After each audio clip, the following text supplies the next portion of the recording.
Hello everyone. तो इस video में हम डिस्कस करेंगे आपका वीडियो का 21 स्कीम का इंजीनियरिंग मैथमेटिक्स 2 का मॉडल पेपर सेट 1 का question number 3A, sorry 3A नहीं 3C। तो क्वेश्चन में जो है पहले तो आपका अभी तक जहाँ तक क्वेश्चन पेपर आपका देखे हैं तो कभी भी आपको कुछ डिफाइन करने के लिए नहीं आया है, डेरिवेशन और प्रॉब्लम्स या आता है मेनली। लेकिन यहाँ पे क्वेश्चन आप देख पा रहे होंगे कि मॉडल पेपर में डिफाइन करने के लिए इररोटेशनल वेक्टर, और वैसे भी इररोटेशनल वेक्टर का जो है आपका देखिए क्या मीनिंग होता है वो आपको पता होना चाहिए, क्योंकि जो है आपको अगर डाइवर्जेंस और कर्ल अगर आपने पढ़ा है तो वो उससे रिलेटेड जो है आपको हमेशा इररोटेशनल और आपका एक सोलेनोइडल जो नेक्स्ट क्वेश्चन हम करवाएंगे वो आपको प्रूव करने के लिए आता ही है। तो यहाँ पे ज्यादा हम इंग्लिश वाला टर्म नहीं बताएंगे, सिर्फ मैथमेटिकल टर्म पे फोकस करते हैं। तो देखिए कोई भी वेक्टर अगर आपका एफ है, एफ अगर कोई भी वेक्टर है तो इसका अगर कर्ल का वैल्यू अगर 0 आ रहा है तो ये वेक्टर आपका जो है इररोटेशनल हो जाएगा।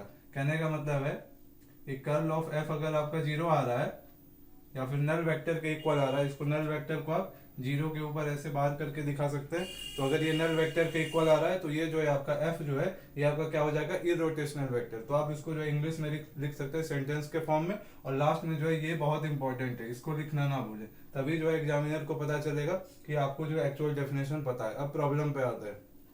तो देखिए प्रॉब्लम में क्या दिया हुआ है। हाँ, प्रॉब्लम में बोला है कि find the constants A B C such that F equal to, problem गलती से आधा ही लिखा है, लेकिन प्रॉब्लम में यही दिया हुआ है कि आपका जो ये वेक्टर एफ है ये आपका क्या है, इररोटेशनल है। यहाँ पे हम लिखे नहीं है लेकिन क्वेश्चन में आपका मेंशन किया हुआ है कि ये आपका इररोटेशनल है। तो ए बी और सी ये जो कांस्टेंट्स है इसका आपको वैल्यू फाइंड करना है। तो बस आपके पास एक ही कंडीशन है, क्या है, इररोटेशनल है। तो इसका मतलब क्या है, curl of F equal to 0 हो जाएगा। और कर्ल का मतलब पता है आपको क्या होता है, क्रॉस प्रोडक्ट किसका, डेल का और गिवन वेक्टर का। तो del cross F equal to क्या होना चाहिए, नल वेक्टर होना चाहिए या फिर 0 होना चाहिए। तो क्रॉस प्रोडक्ट हम कैसे फाइंड करते हैं, डिटर्मिनेंट मेथड से, तो वही अप्लाई करते हैं।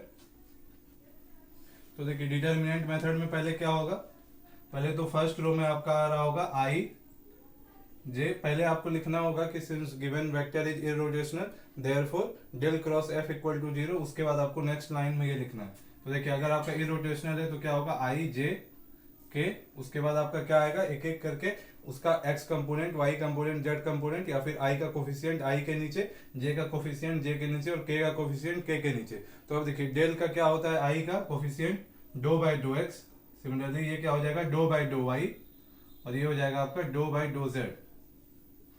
और फिर ये जो है आपका सेकंड आपका जो वेक्टर दिया हुआ है उसका जो आपका जो है आई का जो कोफिशिएंट है वो क्या है आपका a x y minus z cube, second है आपका b x square plus z, और तीसरा है आपका के का बी एक्स जेड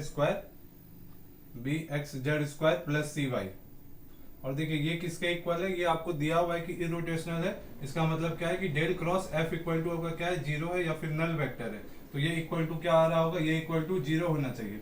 तो अब हम क्या करेंगे, अब हम डिटर्मिनेंट इसका फाइंड करते हैं। तो देखिए क्या हो जाएगा आपका आई इंटू, हम यहाँ पे डायरेक्ट डिफरेंशिएट करके हम रिजल्ट लिखेंगे, लेकिन हम साथ में बताते जाएंगे कि कैसे वैल्यू आ रहा है। तो देखिए आई इंटू क्या हो जाएगा, dow Y of this quantity. तो देखिए इसमें y वाला टर्म जहां पे मौजूद है सिर्फ उसी टर्म को फोकस कीजिए, क्योंकि बाकी सारा आपका क्या आ रहा होगा, कांस्टेंट होगा।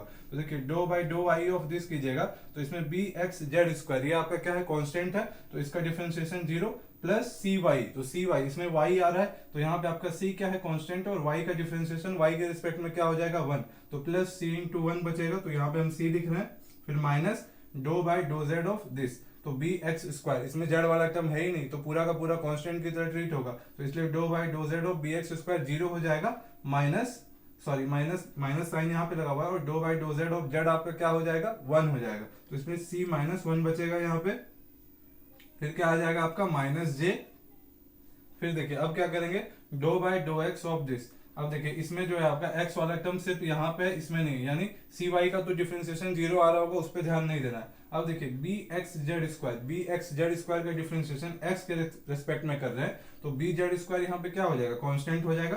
तो बी जेड स्क्वायर और x का डिफरेंशिएशन क्या हो जाएगा 1, तो B Z square into 1 minus, फिर क्या करेंगे dow by dow Z of this. तो देखिए यहाँ पे आपका फर्स्ट वाला जो टर्म है इसमें ए एक्स वाई है, जेड है ही नहीं, ठीक। तो आपका सिर्फ माइनस जेड क्यूब बचेगा। तो माइनस जेड क्यूब पे डिफरेंशिएशन क्या हो जाएगा, माइनस 3z स्क्वायर। तो देखिए इसका डिफरेंशिएशन आ रहा है माइनस 3z स्क्वायर, और यहाँ पे आप देख पा रहे होंगे एक माइनस साइन पहले से, तो ओवरऑल ये क्या हो जाएगा, प्लस 3z स्क्वायर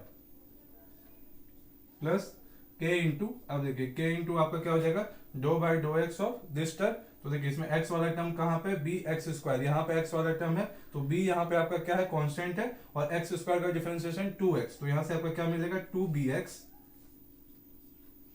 प्लस आपका क्या है z है, तो z का डिफरेंशिएशन x के रिस्पेक्ट में 0 हो जाएगा, minus dough by dough y of this. तो इसमें आप देख पा रहे होंगे y वाला टर्म सिर्फ आपका यहाँ पे, तो ax y में आपका क्या हो जाएगा, ax जो है कांस्टेंट की तरह ट्रीट होगा क्योंकि y के रिस्पेक्ट में हम पार्शियल डिफरेंशिएशन कर रहे हैं, तो ax y का डिफरेंशिएशन क्या हो जाएगा ax इंटू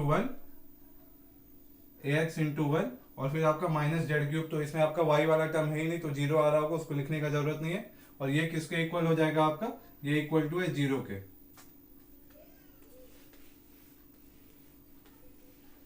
तो देखिए यहाँ पे जो है आपका, हम इसको फर्दर क्या लिख सकते हैं, c माइनस वन इंटू आई, फिर देखिए यहाँ पे जो है हम, यहाँ पे अगर हम जेड स्क्वायर अगर हम कॉमन ले लें तो यहाँ पे हम इसको कैसे लिख सकते हैं, देखिए प्लस जेड स्क्वायर, और ये माइनस साइन को जो है, माइनस साइन को हम ब्रैकेट के अंदर भेज दें, क्यों हम भेज रहे हैं अभी आपको पता चलेगा। तो अगर आप माइनस साइन को ब्रैकेट के अंदर भेज दीजिएगा तो आपका क्या बचेगा, माइनस बी माइनस 3 और आपका इंटू जे कैप प्लस, फिर देखिए यहां से अगर आप x कॉमन ले लेंगे यहां से तो आपका क्या बचेगा x इंटू 2b माइनस ए इंटू के कैप इक्वल टू 0।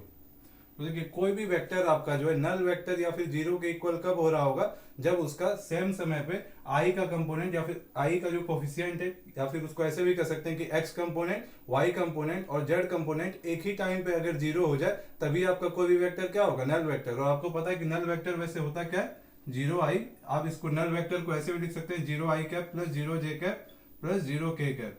तो जब आप साइमल्टेनियसली जो है i का कोफिशिएंट, j का कोफिशिएंट और k के कोफिशिएंट को 0 करेंगे तभी जो है आपका ये क्या हो जाएगा, तभी आपका ये वेक्टर नल वेक्टर के इक्वल हो रहा होगा। कहने का मतलब है कि इनको, इसको और इसको एक साथ 0 होना पड़ेगा। कहने का मतलब है कि c minus one equal to 0 and, देखिए यहाँ पे और नहीं लगेगा, एंड लगेगा क्योंकि सारा का सारा एक साथ 0 होना चाहिए। तो c minus one equal to 0 and minus B minus 3 equal to 0, या फिर आप इसको कंपेयर भी कर सकते थे, आरएचएस वाला जो पार्ट है ये नल वेक्टर लिखा हुआ है और नल वेक्टर को आप फर्दर ऐसे भी लिख सकते थे, और फिर आप कंपेयर कर सकते थे आई वाला को आई के साथ, जे वाले को जे के साथ और के वाले को के साथ। तो minus B minus 3 equal to 0 हो जाएगा and 2b minus A equal to 0। तो यहां से आपका क्या आ जाएगा, c इक्वल टू 1 और b इक्वल टू, यहां से आपका क्या आ जाएगा, b इक्वल टू आ जाएगा आपका माइनस 3, और यहां से देखिए यहां से a क्या आ रहा होगा, a आ रहा होगा आपका 2b, और आपने b का अभी वैल्यू फाइंड किया है, क्या आया है माइनस 3, तो इसलिए a इक्वल टू क्या हो जाएगा 2b आया है, तो 2 इंटू माइनस 3 क्या हो जाएगा माइनस 6। तो देयरफॉर आपका a इक्वल टू क्या आ गया, a इक्वल टू हो जाएगा माइनस 6, b इक्वल टू है आपका माइनस 3 और c इक्वल टू है आपका 1। तो यही जो है इस क्वेश्चन का आंसर हो जाएगा। तो नेक्स्ट वीडियो में जो है आपका इसी से रिलेटेड आपका मॉडल पेपर सेट 2 में एक और क्वेश्चन है जहां पे आपको कांस्टेंट्स तो नहीं फाइंड करना है, लेकिन वहां पे आपको प्रूव करके दिखाना है कि वेक्टर जो है आपका इरोटेशनल भी है और सोलेनोइडल भी है। कहने का मतलब कि वहां पे डॉट प्रोडक्ट और क्रॉस प्रोडक्ट करेंगे आपका डेल के साथ गिवन वेक्टर का, तो उसको 0 प्रूव करके दिखाना है। तो मिलते हैं नेक्स्ट वीडियो में, थैंक यू।